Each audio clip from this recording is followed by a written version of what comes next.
மீண்டும் திரியம்பார் குக்கிங் சேனலுக்கு உங்களை அன்புடன் வரவேற்கிறேன்.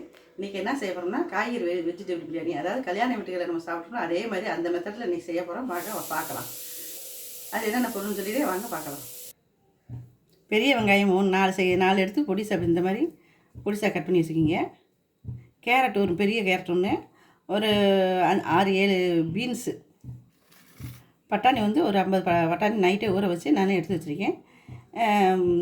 மீன் மேக்கர் எப்படின்னா ஒரு 50 கிராம், அதை நல்லா சுடுதண்ணில் போட்டு நல்லா இறுக்கி புழிஞ்சு எடுத்து வச்சுருக்கேன். காரத்துக்கு வந்து ஒரே 3 பச்சை மிளகாய், ஒரு எலுமிச்சம்பழம், மீடியம் சைஸில் 4 தக்காளி இந்த மாதிரி பொடிசாக கட் பண்ணி வச்சுருக்கோம். தயிர் 50 கிராம், இஞ்சி பூண்டு பேஸ்ட்டு, புதினாவும் மல்லியும் ஒவ்வொரு கைப்பிடி, அதை நல்லா தண்ணியில் வாஷ் பண்ணி புழிஞ்சு எடுத்து வச்சுருக்கேன். சீரக சம்பா அரிசி வந்து 3/4 கிலோ. நீங்கள் பாசுமதி ரைஸில் செய்யணும்னு செய்யுங்க. நாங்கள் சீரக சம்பாவில் இன்றைக்கி நாங்கள் செய்ய போகிறோம். குக்கர் வந்து சூடு ஏறிடுச்சு. இப்போ நம்ம தேங்காய் எண்ணெய் ஊற்றிக்கலாம். தேங்காய் எண்ணெய் வந்து ஒரு 50 கிராம், நெய் வந்து ஒரு 3 டேபிள் ஸ்பூன் நெய். இப்போ தாளிக்கிறதுக்கு வந்து 2 பிரிஞ்சி இலை, 2 ஏலக்காய், 1/4 டீஸ்பூன் சோம்பு, ஒரு கல்பாசி, ஒரு நட்சத்திர ஸ்டாவு, இந்த இது ஒரு பட்டை, இதெல்லாம் போட்டுருவோம். இப்போ நெய் உரிச்சு இப்போ அதை போட்டுருவோம். இப்போ பிரியாணி சாமான் போட்டுரும். அது காஞ்ச நல்லா பொரிஞ்சிருச்சு. இப்போ வந்து நம்ம நறுக்கி வச்சுருக்க வெங்காயம் 4 வெங்காயம், ஒரு பச்சை மிளகாய் வந்து ஒரு 3 பச்சை மிளகாய், அதையும் போட்டு நல்லா வதக்கிடலாம். போட்டு நல்லா வதக்கிடலாம். நல்லா கோல்டன்காக வரணும். இப்போ லைட்டாக வதங்கியிருக்கு. அதோட தக்காளி சேர்த்து போட்டோம்னா சேர்ந்து 2 வதங்கிக்கிறோம். தக்காளி வந்து 4, அதோட கொஞ்சம் உப்பு போட்டுருவோம். வெங்காயம் தக்காளி வதங்கிறதுக்கு கல் உப்பு கொஞ்சம் போட்டு நல்லா வதக்கிடலாம். இது நல்லா வதங்கிட்டுலாம் நல்லா இதாக தக்காளி நல்லா மசிஞ்சிடணும்.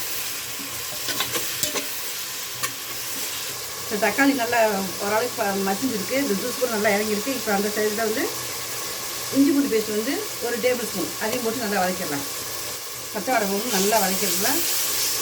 இப்போ நல்லா ஊற அமுட்டு நல்லா வதங்கும் காமிக்கிறேன். நல்லா வதங்கிடுச்சு. இந்த எண்ணெய் நல்லா எண்ணெய் பிரிஞ்சு வந்துருச்சு. இப்போ இந்த மல்லியும் புதினாவும் போட்டு வதக்கிடலாம். அதையும் போட்டு நல்லா வதக்கலாம். நான் 2 சேர்ந்து ஒவ்வொரு கைப்பிடி போட்டு அதையும் போட்டு நல்லா வதக்கிடலாம். இந்த சைடு ஊற நல்லா இருந்து நல்லா அந்த வதங்கிட்டு நல்லா வாசனை இருக்கணும். இப்போ அதையும் போட்டு நல்லா போட்டு வதக்கிடலாம். இதில் எல்லாமே வதங்கிடுச்சு. இப்போ நம்ம இதில் என்னென்ன போட்டிருக்கோம்னா வெங்காயம், தக்காளி, மிளகாய், இஞ்சி பூண்டு பேஸ்ட்டு, பிரியாணி ஜாமான் போட்டு நல்லா வதக்கிருக்கோம். இப்போ அதோட காரத்துக்கு தகுந்த மாதிரி நம்ம வந்து மிளகாய் பொடி போட்டுருக்கோம். மிளகாய் பொடி வந்து ஒரு டேபிள் ஸ்பூன், காரத்துக்கு தகுந்த மாதிரி போட்டுக்கலாம். மல்லிப்பொடி 1.5 டேபிள் ஸ்பூன். நம்ம எவ்வளோ மிளகாய் போட்டுருக்கோம் அதுக்கு தகுந்த மாதிரி அதுக்கு இப்போ அது 1.5 டேபிள் ஸ்பூன். மஞ்சள் பொடி 1/4 டீஸ்பூன். பிரியாணி பொடி வந்து 1.5 டேபிள் ஸ்பூன். இது வீட்டு பொடி. இப்போ இதை போட்டு நல்லா வதக்கலாம். இப்போ இதோட தயிர் சேர்த்து ஊற்றிடலாம். தயிர் வந்து 50 கிராம்.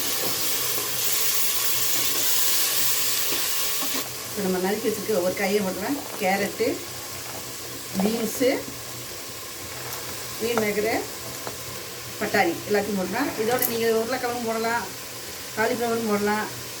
எதாவது உங்களுக்கு நம்ம வெஜிடபிள்ஸ் வந்து எந்த காய்கறி போடணும் போட்டுக்கலாம். இப்போ இது எல்லாத்தையும் வந்து இது நல்லா கிண்டிடலாம்.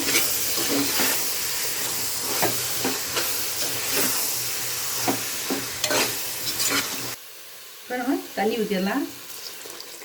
நான் தண்ணி அளவு வந்து 3 டம்ளர் அரிசி, 3 டம்ளர் 3/4 கிலோ அரிசி. இந்த இதில் 3.5 டம்ளர் இருந்துச்சு. இப்போ இதில் வந்து 1 டம்ளருக்கு வந்து 1 டம்ளர் அரிசிக்கு 2 டம்ளர் தண்ணி. சீரக சம்பா அரிசினா, பாசுமதினா 1.5 டம்ளர் ஊற்றிக்கிங்க. இப்போ நான் தண்ணி ஊற்றியாச்சு. இதை நல்லா கிண்டிடுங்க. உப்பு இல்லைன்னா உப்பு பார்த்து போட்டுக்கிங்க. இப்போ உப்பு இருக்கான்னு பார்ப்போம். இப்போ வந்து உப்பு நம்ம ஏற்கனவே போட்டோம். இப்போ உப்பு நம்ம தண்ணி கலவாக போடலாம். இப்போ வந்து நம்ம அரிசிக்கு சேர்த்து போடுறதுனால கொஞ்சம் சேர்த்து போட்டுக்கலாம். இந்த காய்கறி எல்லாம் வேகிறப்போ கரெக்டாக வரும், பார்த்து போட்டுக்கிங்க. காய்கறியில் உப்பு சேரணும். கேரட்டு, பீன்ஸு, பட்டாணி, இந்த மீன் வகைலாம் காய்கறி நல்லா உப்பு சேரணும். அதனால் உப்பு வந்து கொஞ்சம் சேர்த்தே போட்டிங்கன்னா அரிசி பருப்போ வந்து சரியாக வரும். இப்போ மூடி வச்சிடலாம். இப்போ மூடி வச்சுருவோம். கொதிக்க நல்லா தண்ணி கொதிக்கட்டும். இப்போ கொதிச்சிருச்சு. இப்போ நம்ம சீரக சம்பா அரிசியை கழுவி வச்சுருக்கேன். இப்போ நல்லா இதையும் போட்டுருவோம். இப்போ இது உப்பு எல்லாம் கரெக்டாக இருக்குது. இப்போ காப்பி அரிசினாக்கா இப்போ காப்பி ஒரு உலக்கு அரிசினாக்கா ரெண்டு உலக்கு தண்ணி ஊற்றணும். இது சீரக சம்பாக்கு அந்த 2 உலக்கு, பாசுமதி ரைஸ்னாக்கா 1.5 உலக்கு. இப்போ நான் வந்து மூடி வச்சிடலாம். கொதி வரட்டும். இப்போ திறந்து வச்சிடலாம். நல்லா கொதி வந்துச்சு. நல்லா கொதி வந்துச்சு. அடி பிடிக்காமல் பார்த்துக்கிங்க. இப்போ லெமன் ஜூஸ், லெமன் வந்து ஒரு இது எடுத்து வச்சுருக்கேன், அதையும் ஊற்றிடலாம்.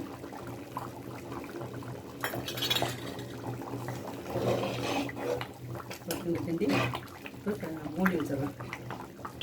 அரிசி தண்ணி ஒன்றா வந்துச்சு. இப்போ இந்த அளவு வந்து அடுப்பு வந்து சிம்மில் வச்சுக்கிங்க. சிம்மில் வச்சு ஒரு வெயிட் மூடியை போட்டு தோசைக்கல் அடுப்பில் வச்சுருக்கலாம். ஒரு இரும்பு சட்டியை தோசைக்கல் அடுப்பில் வச்சுருக்கேன்.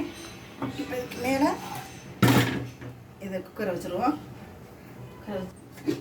இப்போ மூடியை போட்டு மூடி வச்சு வெயிட் வச்சுருவோம். இப்போ ஒரு 5 நிமிஷம் இருக்கட்டும். அப்புறம் திறந்து பார்க்கலாம். இப்போ 5 நிமிஷம் முடிஞ்சிருச்சு. இப்போ அடுப்பு ஆஃப் பண்ணிடலாம். இப்போ திறந்து பார்த்துடலாம்.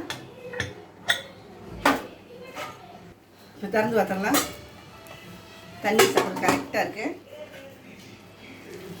பாருங்க, நல்லா உதிரியாகவும் இருக்குது.